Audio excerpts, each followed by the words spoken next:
पशुसंवर्धन विभागामार्फत मागील काही वर्षात पशुपालक आणि कुक्कुटपालन करणाऱ्या शेतकऱ्यांच्या हितासाठी मंजूर करण्यात आलेल्या विविध शासन निर्णयांची तालुका आणि गाव पातळीवर अद्याप अंमलबजावणी झाली नाही। या उदासीनतेमुळे राज्यातील लाखो पशुपालक आणि शेतकऱ्यांमध्ये तीव्र असंतोष पसरला असून प्रशासनाविरोधात मोठं आंदोलन उभारण्याचा इशारा महाराष्ट्र राज्य पोल्ट्री योद्धा संघटना आणि महाराष्ट्र राज्य शासन पशुसंवर्धन समन्वय समितीने दिला आहे।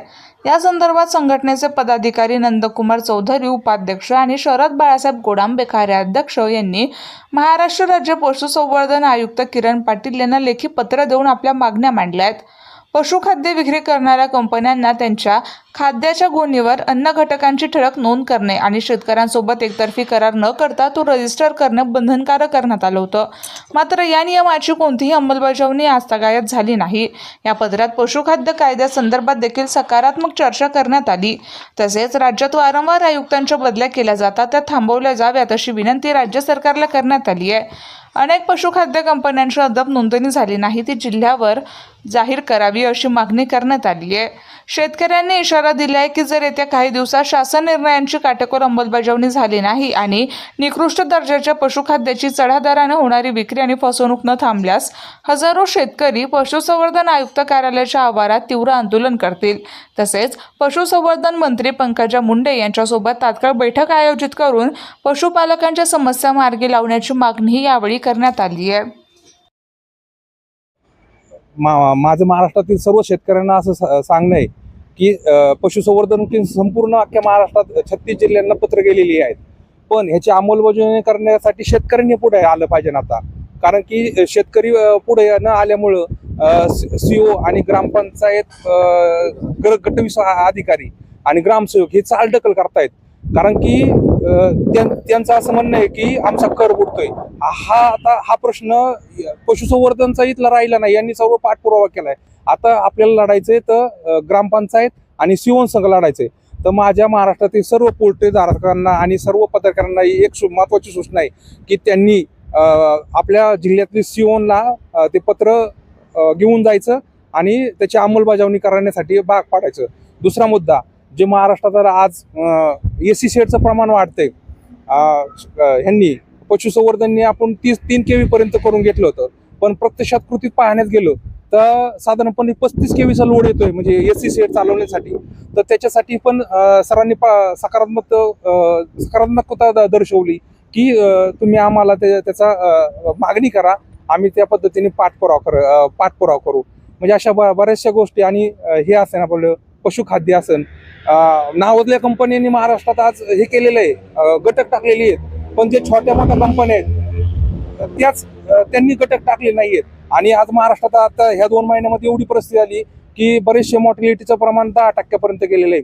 तर शेतकऱ्यांना एकच मागणी आहे की त्यांनी प्रत्येकाने आपल्या जे कंपनी आहेत त्याचे कंपनीचं नाव आणि त्या बॅगचे फोटो आपल्या संघटनेच्या तालुका आणि जिल्हा अध्यक्ष असतील त्यांच्याकडे पाठवावेत। म्हणजे काय होतंय, आज बऱ्याचशा कंपन्या 6 महिने चालतात, बंद होतात, त्याच्यामुळे लाखो शेतकऱ्यांचं महाराष्ट्रातील नुकसान होतंय। हे नुकसान आपल्याला थांबवण्यासाठी आपल्याला हे सगळी यंत्रणा राबवणार आहे। कारण की प्रत्येक समजा नंदुरबार जिल्ह्यामध्ये एखादी खाजगी कंपनी जसं चालू आली असेल तर ते आम्हाला पुण्यातल्या शेतकऱ्यांना माहीत नसणार आहे की तिथं कंपनी चालू आली, किंवा तिथं पुण्यात चालू आलेली कंपनी तिथल्या नंदुरबार मधल्या शेतकऱ्यांना माहीत नसणार आहे।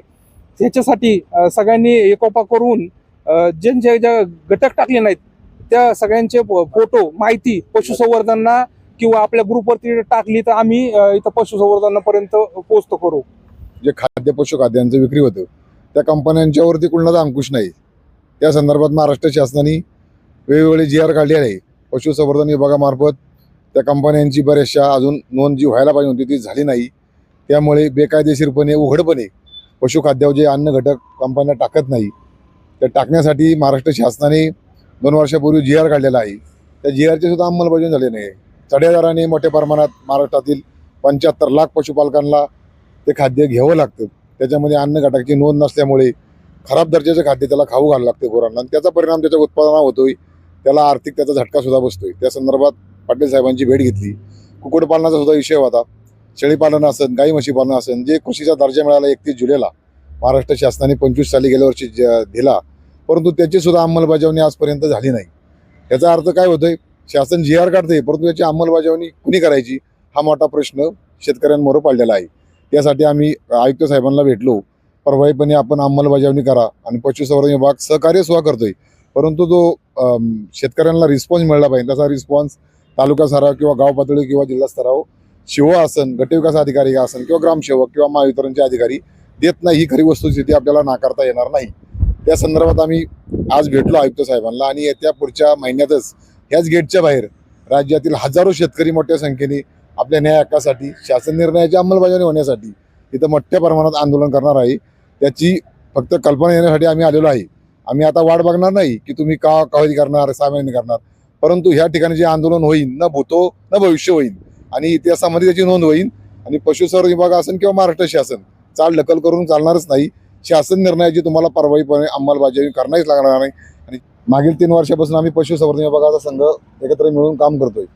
ज्या वेळेस पशुसंवर्धन विभागाचा आयुक्त नवीन येतो त्याला काही गोष्टी, काही चुका कंपन्यांच्या समजत आहेत, पशु खातेदार करणारा त्याला समजायच्या आतमध्येच त्याची बदली होती. ही मोठी शोकांतिका आहे. ह्या 3 वर्षात जवळजवळ 5 आयुक्त महाराष्ट्र शासनाने पशुसंवर्धन विभागाला दिलेले आहेत. सर्वच चांगले होते, परंतु ते ॲक्शन मोडवर ज्यावेळेस येतात आयुक्त कारवाई करायच्या त्यावेळेस त्यांची बदली होती. माझी विनंती राहील आपल्या माध्यमातून, तुम्ही आयुक्तांची बदली करू नका.